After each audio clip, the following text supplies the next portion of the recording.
नमस्कार, Asian news की खास पेशकश में आप सभी का स्वागत है। मैं हूं आपके साथ भागीरथ साहू। दतिया के दंगल में मिली हार के बाद भाजपा संगठन एक्शन में है। मुख्यमंत्री डॉक्टर मोहन यादव और प्रदेश अध्यक्ष हेमंत खंडेलवाल ने सीएम हाउस में एक उच्च स्तरीय बैठक बुलाई। इस बैठक में चुनाव प्रचार की कमान संभालने वाले ग्वालियर सांसद भारत सिंह कुशवाहा और प्रबंधन देखने वाले राहुल कोठारी समेत कई मंत्री और पदाधिकारी शामिल हुए। बैठक के दौरान प्रत्याशी आशुतोष तिवारी ने हार के तमाम कारणों को विस्तार से रखा और कुछ ऑडियो रिकॉर्डिंग का जिक्र भी किया। हार की असली वजह का पता लगाने के लिए भाजपा ने 2 सदस्यीय जांच समिति का गठन किया है। इस समिति में पूर्व जिला अध्यक्ष अंबाराम कराड़ा और प्रदेश महामंत्री गौरव रणदिवे को शामिल किया गया है। यह समिति उपचुनाव से जुड़ी सभी बातों और हार के कारणों की जांच करके अपनी रिपोर्ट प्रदेश अध्यक्ष को सौंपेगी। इस रिपोर्ट के आधार पर दतिया जिले की भाजपा कार्यकारिणी को पूरी तरह से भंग किए जाने की संभावना भी जताई जा रही है। पार्टी संगठन इसके बाद किसी नए और सक्रिय कार्यकर्ताओं को दतिया जिले की कमान सौंप सकता है। आने वाले दिनों में मध्य प्रदेश भाजपा संगठन में और भी बड़े बदलाव देखने को मिल सकते हैं। तो इसी खास मुद्दे पर हम चर्चा करेंगे, लेकिन पहले कुछ प्रतिक्रिया आपको सुना देते हैं। दतिया उपचुनाव में मतदाताओं ने जो जनादेश दिया, विनम्रता के साथ भारतीय जनता पार्टी उस जनादेश को स्वीकारती है। हम परिणामों की समीक्षा करेंगे और समीक्षा का जो भी निष्कर्ष आएगा उस अनुसार पार्टी अपनी आगामी रणनीति तय करेगी। निश्चित तौर पे भारतीय जनता पार्टी के लिए अनुशासन सर्वोपरि है और कोई भी कार्यकर्ता चाहे किसी पद पे हो, उसको अनुशासन में ही रह के भारतीय जनता पार्टी का काम करना चाहिए, ऐसी पार्टी अपेक्षा करती है। और इसलिए अनुशासन को बनाए रखने के लिए अगर कोई दोषी होगा तो निश्चित तौर पर उस पर कार्रवाई की जाएगी। अगर बीजेपी को समीक्षा करना है तो 3 चीजों की समीक्षा करें: परफॉर्मेंस, गवर्नेंस और विंडेक्टिव पॉलिटिक्स। आप अपनी परफॉर्मेंस ठीक करिए, सरकार ठीक ढंग से चलाइए, प्रशासन जनहितकारी हो और जो प्रतिशोध की भावना से आप काम करते हैं उसको बंद कर दें। चलिए, इसी खास मुद्दे पर हम चर्चा शुरू करते हैं। जो मेहमान हमारे साथ मौजूद है, मैं उन लोगों का आपसे तारुफ करा देता हूं। हमारे साथ हैं कांग्रेस प्रवक्ता यशवंत सिंह चंदेल जी, भाजपा प्रवक्ता डॉक्टर प्रेम व्यास जी और वरिष्ठ पत्रकार रमेश शर्मा जी। आप तीनों मेहमानों का स्वागत है हमारे खास चर्चा में। सबसे पहले डॉक्टर प्रेम व्यास जी, आपके पास आना चाहूंगा। देखिए, जिस तरह से दावे किए जा रहे थे आप लोग की तरफ से कि दतिया में आप लोग की जीत होगी, हालांकि ऐसा परिणाम नहीं आ सका जिस तरह से आप लोग दावे कर रहे थे। हालांकि पहले के मुकाबले इस बार जो वोट है वो कांग्रेस के कम जरूर हुए, लेकिन तमाम आप लोग के बड़े नेता वहां पर मौजूद थे और प्रचार प्रसार भी ऐसा किया जा रहा था और आप लोग की तरफ से दावे भी किए जा रहे थे, लेकिन वो जीत की उम्मीद यहां पूरी नहीं हो सकी। और अब मंथन हो रहा है, चिंतन हो रहा है। और क्या इस मंथन चिंतन के बाद एक बड़ा एक्शन देखने को मिलेगा? क्योंकि 2 सदस्यीय कमेटी का गठन हो चुका है। हेमंत खंडेलवाल भी कह रहे हैं कि चाहे कोई किसी भी पद पर हो, अनुशासन सबके लिए बराबर है और अगर कोई सामने ऐसा आता है, किसी का नाम सामने आता है, उसके ऊपर कड़ी कार्रवाई भी की जाएगी। जी, किसी भी चुनाव में राजनीतिक दल जनता के समक्ष अपनी बात रखते हैं। जनता फिर निर्णय लेती है कि उन जो बातें रखी गई है उसके समर्थन में जनता है या ना है। तो मुझे लगता है जनता जो होती है वही निर्णयदाता होती है। दूसरी तरफ है कि जब भी भारतीय जनता पार्टी किसी भी चुनाव में या किसी भी उपचुनाव में या कोई भी संगठनात्मक अगर प्रक्रिया होती है तो उसके बाद में निश्चित तौर पर कार्यकारिणी होती है, समीक्षा होती है, निष्कर्ष होता है और परिणामों पर भी चर्चा होती है। और वहां पर जो स्थानीय इकाई है जिसके प्रदर्शन जिसके अनुरूप हुआ है या नहीं हुआ है, इन विषयों पर भी चर्चा होती है कि भारतीय जनता पार्टी की परिपाटी रही है। परिणाम हमारे पक्ष में आए या विपक्ष में, हमने कहा है जनता ने जो जनादेश दिया है निश्चित रूप से वो शिरोधार्य है। हम अपने कर्तव्य और जो हमारी निष्ठा है जनता के प्रति उसके लिए सदैव तत्पर रहेंगे, सदैव कार्य करते रहेंगे। दूसरी बात है कार्यकर्ताओं की, तो निष्ठापूर्ण कार्यकर्ता भारतीय जनता पार्टी के एक दिन का अनुशासनहीनता सभी ने स्वीकार करी थी, उसके बाद में अनुशासन के साथ में कार्य करा। लेकिन अगर किसी भी कार्यकर्ता ने, क्योंकि भारतीय जनता पार्टी विचार आधारित पार्टी है, व्यक्ति आधारित नहीं, अगर किसी कार्यकर्ता ने अनुशासनहीनता करी है तो निश्चित रूप से उन कारणों को भी पता लगाया जाएगा और अगर आवश्यकता पड़ती है तो सुधारात्मक प्रक्रियाएं भी लागू की जाएगी। तो मुझे लगता है कि एक प्रक्रिया है भारतीय जनता पार्टी के अंदर। लेकिन जो लोग नैरेटिव बनाने का कार्य कर रहे हैं, आप बताइए, अगले ही दिन राजेंद्र भारती जी का उपयोग करते रहे पूरे समय पर, और उसके बाद नोटिस दिए बिना उनको निष्कासित कर दिया गया। ये दतिया की जनता देख रही है। अवधेश नायक जी भी अंतिम दिनों में बाहर आए थे। और दूसरा, हम तो जनता के जनादेश को शिरोधार्य इसलिए करते हैं क्योंकि 2.5 वर्ष का कार्यकाल पूर्व में जनता ने कांग्रेस पार्टी को दिया था जनादेश, और उसके बाद अगर 1700 वोट कम हुए तो मुझे लगता है भारतीय जनता पार्टी ने जिस तरह से हमारे कार्यकर्ताओं ने वहां पे कार्य करा, निश्चित रूप से हम जनता के हित के लिए जितने भी मुद्दे हैं उनको लेकर आगे बढ़ते रहेंगे और जनहितैषी कार्य करते रहेंगे। और वांछित अगर किसी कार्यकर्ता ने कोई भूल करी, कोई चूक करी, कोई अनुशासनहीनता करी है, तो निश्चित रूप से भारतीय जनता पार्टी का कैडर है, संगठन है, समीक्षा की जाएगी और उचित कार्रवाई भी की जाएगी। ठीक है यशवंत जी, ये सीट आप लोग के पास पहले ही थी और इस सीट को आप लोग बचा रहे थे और आप इसमें कामयाब रहे, ये सीट आपने बचा ली। लेकिन वोट प्रतिशत की बात करें या वोटर्स की बात करें, पहले के मुकाबले 1700 वोट तकरीबन आसपास कम हुए आप लोग के। और लेकिन फिर आप लोग के नेता बीजेपी को यहां पर संदेश दे रहे हैं, बीजेपी को कह रहे हैं कि परफॉर्मेंस पर बीजेपी को ध्यान देना चाहिए, प्रतिशोध की राजनीति नहीं करना चाहिए। और इसको आप लोग, जो सीट आपकी थी उसको आप लोग बचा चुके हैं, उसको आप लोग ने बचा लिया। लेकिन यहां पर आप लोग इस तरह से इसको पेश कर रहे हैं कि सरकार देखिए, सरकार के खिलाफ जनता का मैंडेट है, तमाम चीजों को लेकर आप लोग बात कर रहे हैं। ये सीट तो आपके पास पहले से ही थी और आपने इस सीट को बचा लिया। क्या कांग्रेस को इसकी उम्मीद नहीं थी कि ये सीट हम बचा पाएंगे? अगर बचा पाएंगे तो फिर कांग्रेस इस जीत को इस तरह से पेश क्यों कर रही है?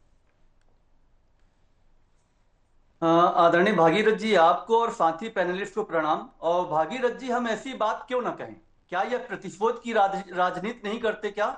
और क्या इनके जो नेता है ये बहुत अहम घमंड अभिमान इन चीजों के साथ में नहीं रहते हैं क्या? ऐसा बात नहीं करते हैं? भागीरथ जी, ये चुनाव सरकार के खिलाफ रेफरेंडम है।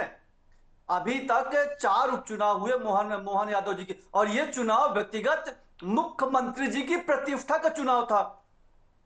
ये सब जानते हैं कि मुख्यमंत्री जी ने वहां पर उनकी टिकट काट के मुख्यमंत्री जी ने आशुतोष तिवारी जी को टिकट दिलवाई, और यह चुनाव व्यक्तिगत उनकी प्रतिष्ठा का चुनाव था। इसीलिए उन्होंने इस चुनाव में 25 से ज्यादा कैबिनेट मंत्री, मुख्यमंत्री खुद गली गली गए, उनके पूरा संगठन लगा हुआ था। इतने के बावजूद भी अगर वहां पर ये हार रहे हैं तो जनता पूरी तरह से भाजपा को नकार दिया। यशवंत जी, लेकिन कल से आपके कई नेताओं के बयान भी सामने, यशवंत जी कल से आप लोगों के कई नेताओं का बयान भी सामने आए। वो कह रहे थे कि बीजेपी के कुछ नेता है जिन्होंने हमारी मदद की है। अगर मदद करने के बाद भी अगर 1700 वोट कम हुए हैं तो फिर आप इसको सरकार के खिलाफ रेफरेंडम क्यों बता रहे हैं आप लोग? अगर मदद करने के बाद भी 1700 वोट यहां पर कम हुए फिर तो ज्यादा वोट होने चाहिए थे। भागीरथ जी, मदद तो दोनों तरफ से हम देखा है, आपने देखा ही कि हमारे वहां पर उन्होंने भी किया था।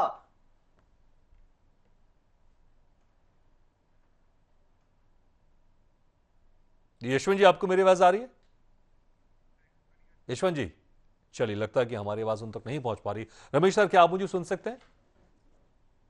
मुझे आपकी आवाज आ रही है। जी सर, आप इस मंथन को, इस चिंतन को कैसे देखते हैं आप? और जिस तरह से अभी माना जा रहा है कि 2 सदस्यीय समिति के यहां पर गठन किया गया है, फिर रिपोर्ट सौंपी जाएगी प्रदेश अध्यक्ष को, उसके बाद जो दतिया की कार्यकारिणी है वो शायद भंग हो सकती है, किसी नए को जिम्मेदारी वहां पर मिल सकती है, जो जिला अध्यक्ष हो या फिर जो तमाम वहां पर पद होते हैं। इस मंथन में क्या निकलकर आपको लग रहा आएगा और किस तरह से एक्शन देखने को मिल सकता है? देखिए, मोटे तौर पर ये जो सदस्यीय कमेटी अभी भाजपा ने बनाई है अपनी हार के जांच के लिए, ये मुझे लग रहा है केवल वो 2-3 चीजों तक ही सीमित रहेगी। एक तो किस कार्यकर्ता ने अच्छा काम किया और कौन कौन कार्यकर्ता ने अच्छा काम नहीं किया, कहां पर वोट प्रतिशत उनका गिरा हुआ है, और बाकी परफॉर्मेंस कैसा रहा, वो इस सीमा तक उसमें सीमित करेगी। और इस आधार पर बहुत संभव है कुछ लोगों पर अनुशासनात्मक कार्रवाई भी हो। लेकिन यहाँ एक बात जरूर भागीरथ जी विचारणीय है, इसमें कोई शक नहीं कि पिछले 2.5 वर्षों में मध्य प्रदेश सरकार की जो नीतियां रही हैं, जो निर्णय रहे हैं, वो कहीं ना कहीं जनहितकारी निर्णय रहे हैं। जैसे मान लीजिए उन्होंने किसानों के लिए बनाया है, उद्योगों के लिए उन्होंने काम किए हैं, जो निर्णय लिए हैं और जो मीट की है उन्होंने खास तौर से, ये बहुत अच्छी मीट की है। और उसके बाद अगर वो सीट हार रहे हैं तो कहीं ना कहीं भाजपा की सरकार को 2 बिंदुओं पर विचार करना। मैं जो 3 बिंदु अभी मुकेश नायक जी ने बताए, उसमें से 2 बिंदु पर मैं चाहूंगा कि सरकार इस पर विचार करे। एक तो आपके परफॉर्मेंस पर विचार करे और एक आपके गवर्नेंस पर विचार करे। और छोटा सा उदाहरण देना चाहता हूं सबके अलावा, पुलिस का रौब हेलमेट ना लगाने वालों पर और सीट बेल्ट ना लगाने वालों पर तो है, क्या चोरों पर और डकैतों पर पुलिस का रौब है क्या? आप कल्पना कर सकते हैं, नरवर से तोप उखाड़ लेगा चोर।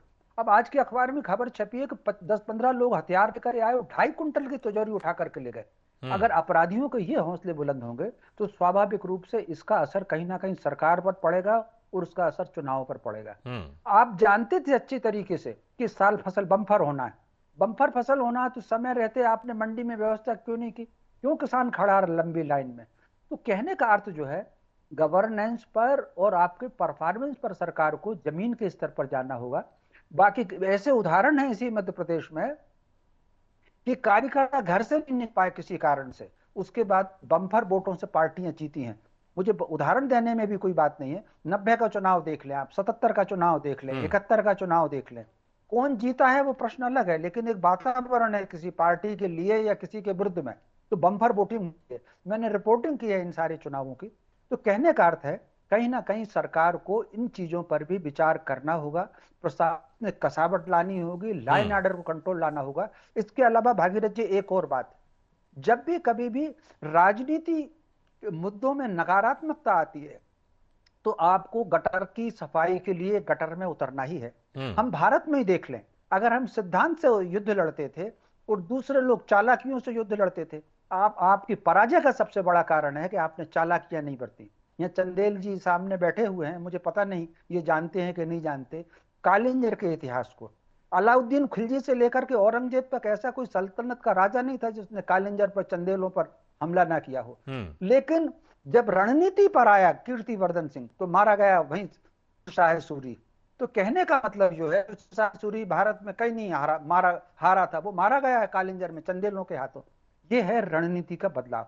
भाजपा को अपनी रणनीति में बदलाव भी करना होगा। जिस तरीके से समाज में विद्रोह करने का, जातिगत बेमनस फैलाने की बात हो रही है, आपका इंडिविजुअल घटना को जाति से जोड़ करके समाज विभाजन की जो बात हो रही है, इस पर आना चाहिए। ये राजनीति कहीं ना कहीं राष्ट्रनीति को प्रभावित करती है।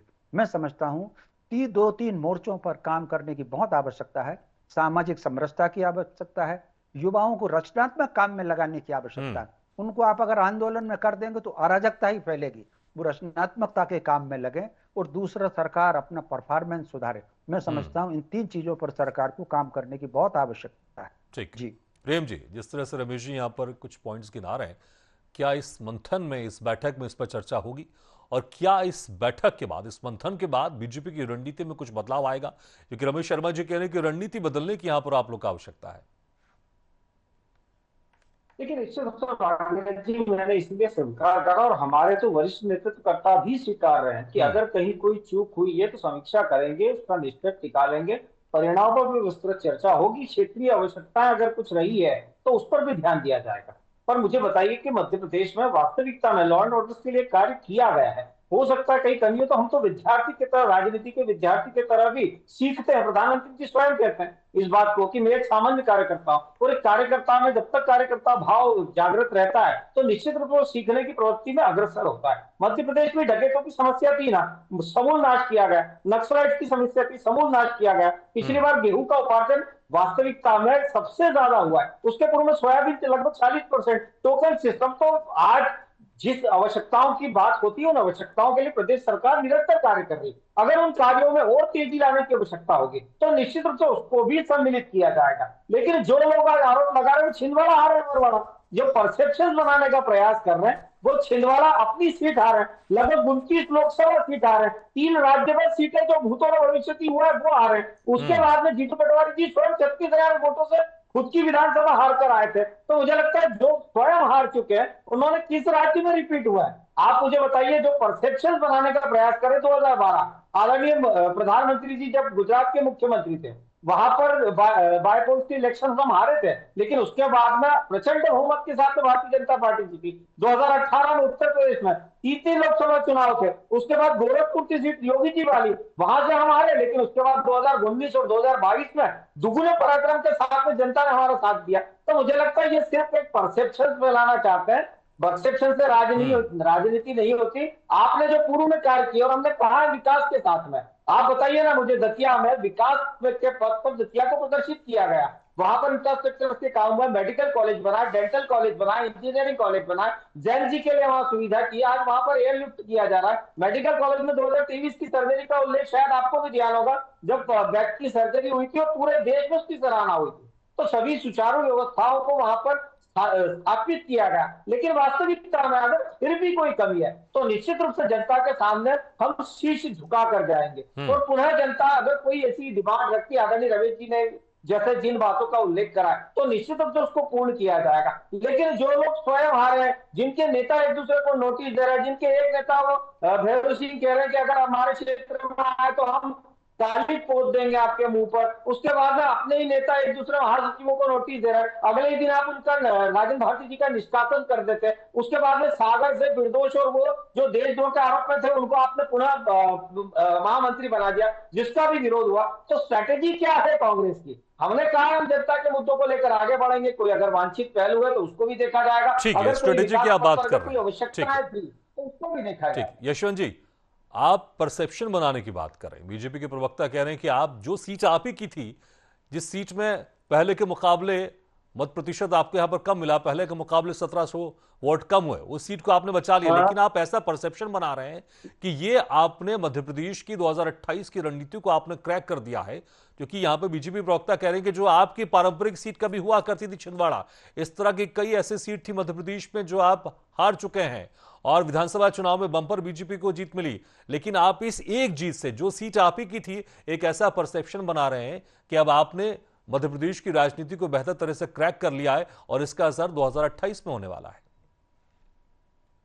भागीरथ जी, मैं ये क्यों कह रहा हूं कि ये सरकार के खिलाफ रेफरेंडम है, वो ये केवल दतिया एक सीट की बात नहीं है भागीरथ जी। मुख्यमंत्री मोहन यादव जी के कार्यकाल में 4 उपचुनाव हुए, 4 उपचुनाव में 2 तो हम जीत गए। आप तो ने देखा विजयपुर कैबिनेट मंत्री थे, उनको हमने हराया। दतिया में आपने देखा ही जनता ने किसी तरह से इनको नकार दिया। बुधनी जैसी सीट आदरणीय भागीरथ जी, जिसमें जो पूर्व मुख्यमंत्री की सीट थी, वर्तमान कृषि मंत्री शिवराज सिंह चौहान जी की सीट थी, उस सीट का जीत का अंतर हम कितना कम तक लेके आए थे, ये चीज आप देखिए।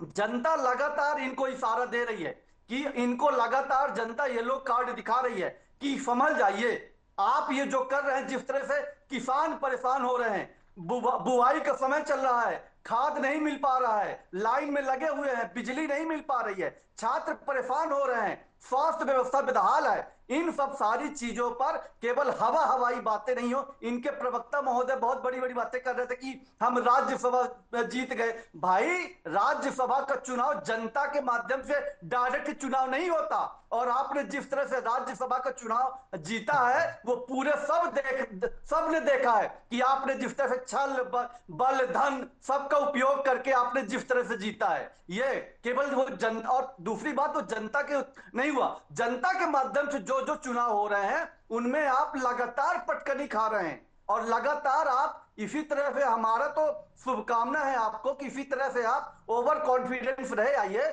और 2028 में जनता आपको मध्य प्रदेश से बाहर करने वाली है, क्योंकि दतिया चुनाव से हमारी जीत का, 2028 की जीत का शंखनाद हो चुका है भागीरथ जी। और ये आपने अभी कहा कि आपके 1700 वोट कम हुए। आदरणीय भागीरथ जी, इनका पूरा जनरली कहा जाता है कि उपचुनाव जो है वो सरकार का उपचुनाव होता है, जो जिस पार्टी की सरकार होती है उस पार्टी का उपचुनाव होता है। बहुत वरिष्ठ आदरणीय पत्रकार रमेश शर्मा जी बैठे हुए हैं, वो भी इस बात को मानेंगे कि उपचुनाव में सरकार को एज होता है।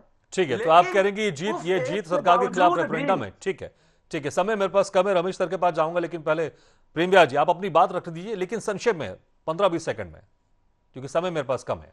ठीक है, अमरवाड़ा कांग्रेस की सीट थी। कांग्रेस क्यों भूल जाती कि अमरवाड़ा की सीट जो है, छिंदवाड़ा की सीट कांग्रेस की परंपरागत रही है। राज्यसभा की बात कीजिए, राज्यसभा आपकी त्रुटि से हारे भाई, आपके प्रदेश नेतृत्व में वहां पर गलत नामांकन भरा था। राजन भारती जी अगर वहां से उनका चुनाव निरस्त हुआ, ठीक है, जीत और हार मुझे लगता है कि जनता बेहतर समझती है, लेकिन ठीक है रमेश सर, जिस तरह से कांग्रेस इस जीत को सरकार के खिलाफ रेफरेंडम बता रही है, क्योंकि उपचुनाव होता है तो जनता को पता है कि इससे सरकार में कुछ परिवर्तन होने वाला नहीं है, स्थानीय नेताओं पर ज्यादा फोकस होता है। तो क्या आपको लगता है वाकई कांग्रेस इस जीत को जिस तरह से पेश कर रही है उसका असर आने वाले विधानसभा चुनाव में कुछ होगा? क्योंकि उपचुनाव और जब मेन चुनाव होते हैं विधानसभा के, उस वक्त जनता को पता है कि हमको सरकार चुनना है, अभी उसको पता है कि हमको नेता चुनना है। तो क्या इसका कुछ असर होगा? देखिए, सामान्यतः उपचुनाव का असर विधानसभा के मुख्य चुनाव पर नहीं होता।